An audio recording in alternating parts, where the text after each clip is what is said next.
Hello, good morning, friends. We have started our Uzbekistan tour from Delhi on 22nd November.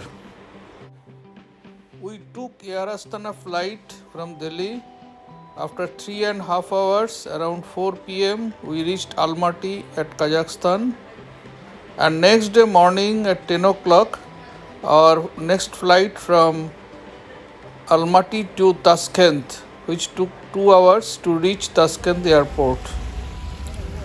Though Uzbekistan is still a lesser known tourist destination, but I am confident the way after it gained independence from USSR, they developed and renovated all the old historical monuments and forts. 448,900 square kilometers. Yes, The population is 35,600,000 according to July, the 1st of July.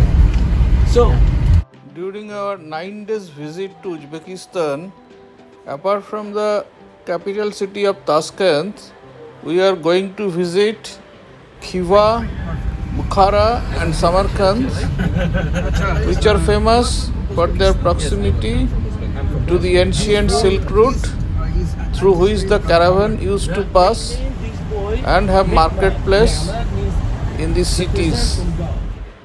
The time is end of October and we got excellent weather condition in Uzbekistan. The maximum temperature used to be 20 degrees centigrade and minimum used to be around 6-7 degree. Our tour operator Global Connect arranged everything like the logistics, the tour guide, all the hotels, transportation and the monument entry tickets. Our guide Mr. Akmal received us at airport and we started our city tour right from there with our luggage in the car boat. These are the typical Soviet era residential blocks.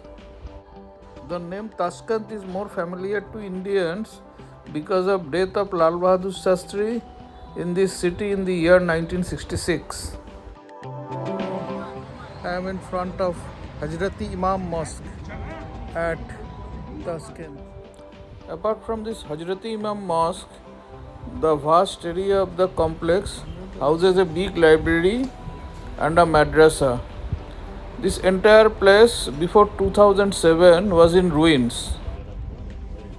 the nomadic tribes from the Shaybani dynasty invade the Central Asia.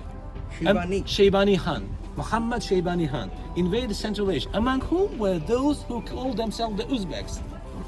So from that time began to form the Uzbek language.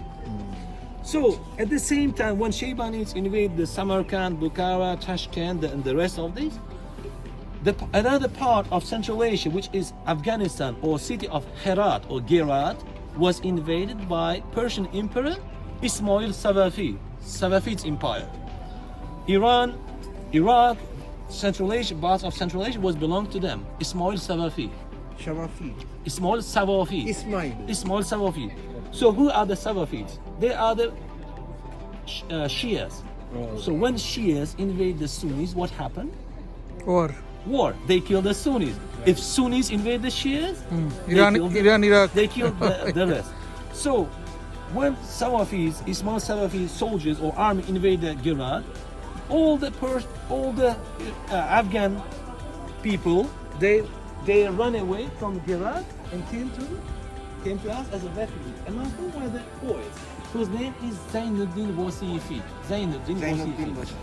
So Wasifi, being the teacher in madrasa, he traveled a lot around our countries or around our cities, Bukhara, Samarkand. He was teacher in madrasa, being the imam in the mosque. He finally got to Tashkent. On the way to Tashkent, he realized he's a poet. He realized he should take the attention to the emperor. He wanted to make the emperor happy, the ruler of Tashkent. And he decided to compose an ode, a poem or an ode, in which he glorified Tashkent. So he composed an ode. According to that, he said, that the bird which will try the water of Tashkent or try the seeds of Tashkent, he will never forget. The bird will never forget Tashkent, and he will fly back even from the holy city of Mecca or Medina. And then he said, it is better to be the poor man in Tashkent than be a rich man in Baghdad.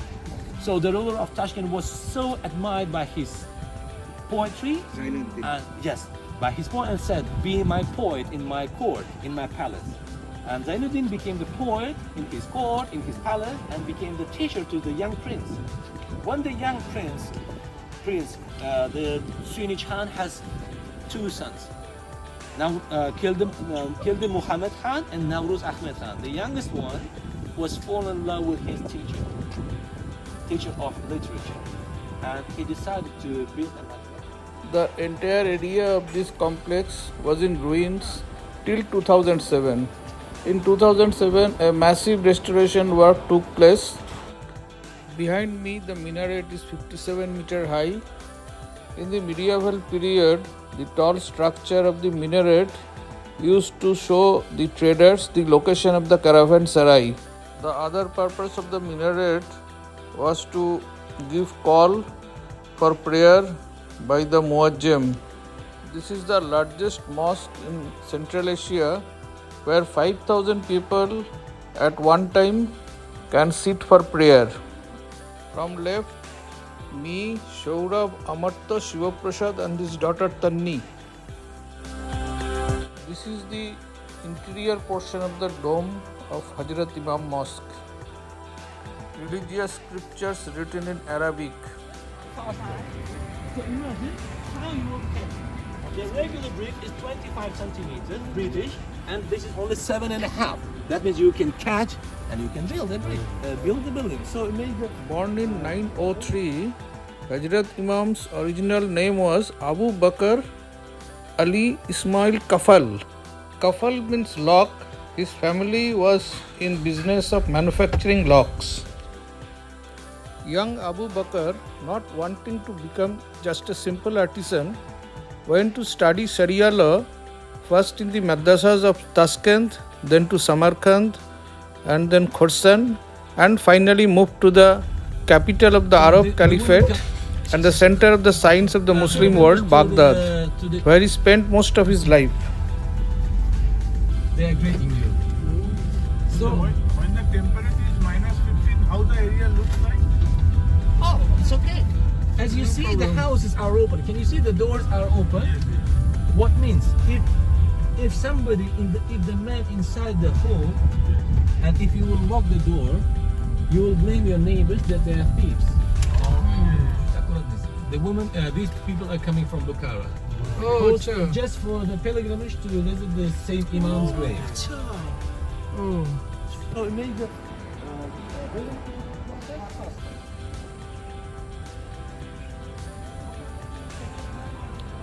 made by artists from Tashkent, and what we can see the pillars. The pillars, the wood was built and was brought from India. This is handled. And they didn't cover with the they covered it with honey, just to protect from the insects to destroy. So the decoration which called they made a decoration which called Islami. Islami means the eternal life. Where?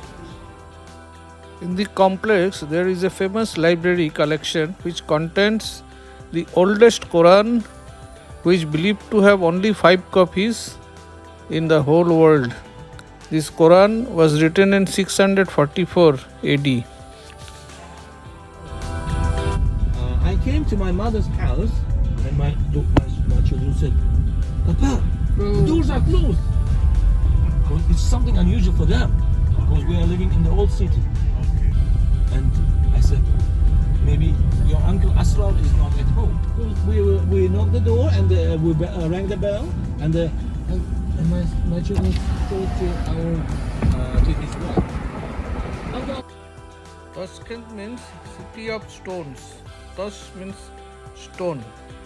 Restoration work in the old city is still under progress.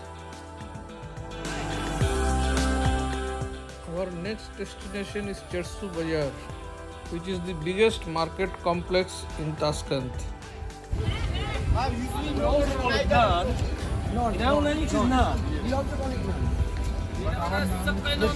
Sorry? Yes.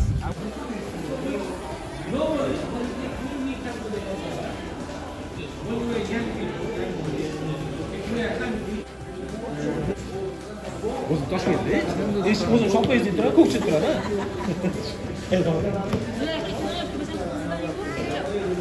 Bu zamanında mehmanlığa böyle bir mezzes kaçıp alıyor. Ha? So let's come and see.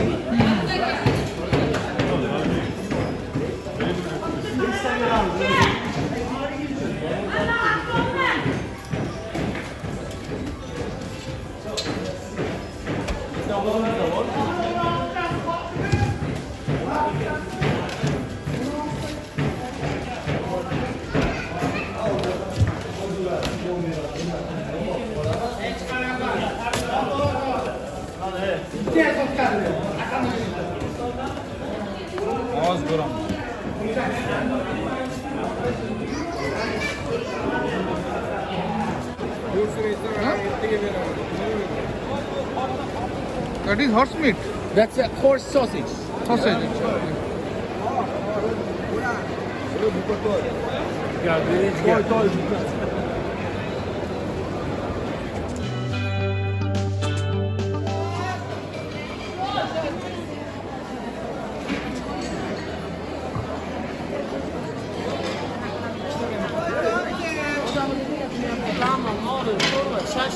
This is with the horse meat, the type of the small noodles with the horse meat. Oh. We call it narin. Noreng. With the horse meat, narin. Noodle with the horse meat. Now, before it was 5 dishes. Now, and every day they have 5 tones. এখানে কি তৈরি হচ্ছে এটা? বিরিয়ানি। বাহ, গরম গরম তো বেশ।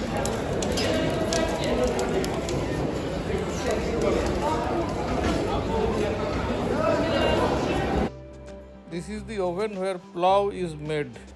Unfortunately, when we came, pulao was finished.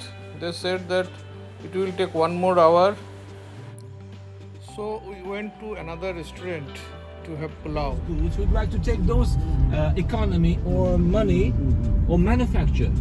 And however, the inhabitants of the city have always resisted to all kind of invaders. And for ability to resist to the invaders, it was nicknamed by the invaders Tashkent, which means the Tashkent. Tash means the stone, Kent means the city, stone city. Знаешь, что можно сделать? Вот сюда можно. Our next destination is Emir Temur's museum. In India, we call him Tamur Lang. I have observed that Emir Temur has been widely respected by the Uzbekis. Genghis Khan, who was born 170 years before Temur, was not so popular in this country because Genghis Khan has an origin of Mughal. Longevity, long life. So, and we can see the water wheel, which is the symbol, the eternity of life. And we can, above them all, we can see the constellation of Aquarius and the falling star. That means Timur died 18th of February. So the end of life of Timur, 18th of February 1405. Timur died from meningitis, and on his military campaign to China, and he buried in Samarkand, the building in Goremir Mausoleum, the building of which and the dome of which we can see on the 3rd panel. So the main exhibit starts with the copy of the Khalif Osman Quran made by Russian scholar Arabist academic Shibuni. The second copy. They were made 50 copies. The 6th, 9th of April. And he made his empire or created his empire in 1370. But the first battle of Timur was happened in 1365 against the Mongolian emperor Tughluq Timur, where Timur was defeated. Timur's army was defeated and Timur lost the battle. Timur was injured on his leg, and that's why they start to call him Timur the Lame. So Timur died, as I said, 1405 of meningitis on his military campaign to China. Timur has 4 sons: Muhammad Sultan, Umar Shaykh, Miran Shah, and Shahrukh. And he has 2 wives, 4 wives and 2 daughters. 2 daughters, Agha Begim Khanum, Sultan Bakht Begim, that is his daughters. For us, which is very important, Zakhiruddin Muhammad Babur, who died in Kabul, if I'm not mistaken, in Delhi. And the second is Shahrukh's son, Mir Ulugh Kuragan. Kuragan means the Khuragan, Khan's son-in-law. Amir Timur, we call him Amir Timur Kuragan. That means Amir Timur, the son-in-law to Khan or to Genghis Khan. Khuragan from Mongolian language means son-in-law, Khuragan. Here we can say Kuragan is the same. So Ulugh Beg died in 1449 on his pilgrimage to Mecca. Ulugh Beg was killed by his son Abdul Latif. Babur took So this man is one who, I don't know how to even, just he made so he left so great heritage. We will talk about the Ulugh Beg. So observatory was like that. How we know that this was like Babur mentioned about that in his book Babur Nama. He mentioned about the observatory of Ulugh Beg. What we can see now, only the basement. The basement full. And the copy of his book, Vici Jadidi Goragon, which means the celestial map of Ulugh Beg, in which he pointed out the location of 1018 stars, and he counted how many seconds during the year. Do you know how many seconds? 31,450 something, 58,000 seconds, and he counted, and he made a mistake only for 58 seconds. Imagine, in 14th century. So when it was made, 1438, his disciple Ali Kushchir took his research works and brought to Turkey. And from Turkey it came to Oxford University. I don't know how, but now it is kept in British Museum. And in Oxford University they translated the Ulugh Beg immortal work into English.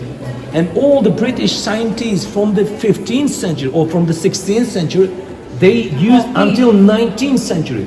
So why was important? It was important for sailors, for sailmen. What is the idea? If you make the mistake for one degree, you'll go to the America or to another country. So it was important for them to see the degrees. So Ulugh Beg counted even those degrees. And that's why the British learned his work 3 centuries or 4 centuries. And they what they sent us, only the copy. They said, this is the copy for you. That's it. They kept it in British Museum. Imagine. There is one star named after Ulugh Beg. Exactly. The star named after Ulugh Beg. Yes. So Ulugh Beg and Ali Kushchir, this is the man who made the... Our next destination is Amir Temur Square, just a walking distance of 5 minutes. After getting independence of Uzbekistan, the square has been named as Amir Temur Square in 1994, and Temur's statue has been erected. An interesting fact is that in different time, different statues are erected at this place. This is the statue of Constantine Kaufman, who spread the Russian Empire into the Central Asia. It was replaced by Stalin's statue in the year 1940, and due to October 1961 resolution that all Stalin statues should be removed, it was removed in 1961, and in 1968 a statue of Karl Marx was erected. Russia invaded this country, Russian Empire, in 1865. General Mayer Chernayev invaded the country. 1867, he was found, or he was formed, the count which centuries.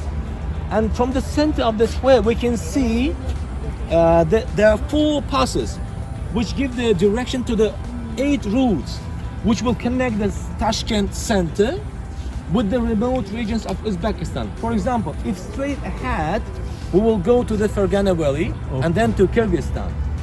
If that side, we will go to the Samarkand, Bukhara and Tajikistan. If that side, we will go to the Kazakhstan. So this is the symbolical center of the whole Central Asia. So let's go and we will see the rest. On the other side of the Temur Square, there is a pedestrian market.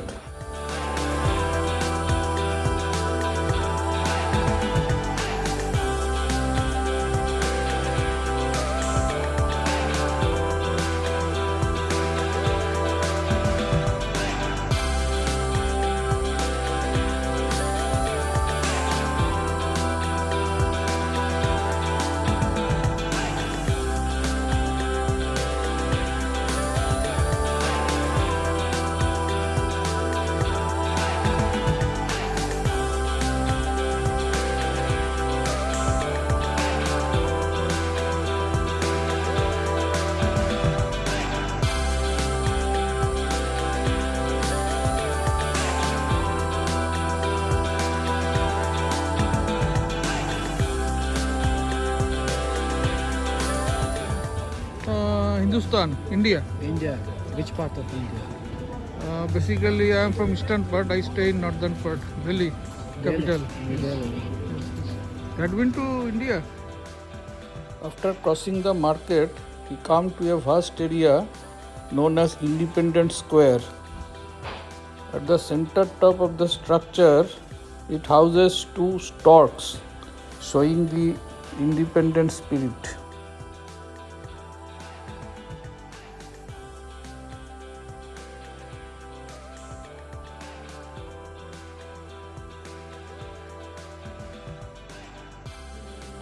We had the opportunity to take metro ride. USSR first built metro in Tashkent in the year of 1977. Each of the station is designed with a particular theme. This is probably the cheapest metro in the world. It only takes 10 cents or around rupees 10 to cover any distance. You have to buy a token, and while entering only you have to drop the token and exit from any place anytime. You can do as per your choice. He is the founder of the Turkic language. His famous work, which is called Mahbubul Kulub. Mahbub, something like Alisher Nawai, created his novels, poems in Turkic language, in Turkic. And the first, which is dedicated to Turkic language, called Mahbubul Kulub. Kulub means the qalb, means your soul. Mahbub means the something lovely to your soul. And the second word called Lisan ut Tayir. Tayir means the bird. Lisan means the language, the bird language. So he said that. For example, this station is built based on the theme of outer space. The middle of the roof designed as a Milky Way. Both outer wall panels gives you a look of the outer space which a astronaut sees from the spacecraft. What is important? Degree. And who was the mate who made the Galileo. Galileo, okay, but Ulugh made the degrees, the location of the stars, of the planets. So here is the Mirza Ulugh Bek. Of course, in Central Asia, Mirza Ulugh Bek. But who was in Russia? Tsiolkovsky. Tsiolkovsky, who told we will fly even to, it was in the 1920s, and Tsiolkovsky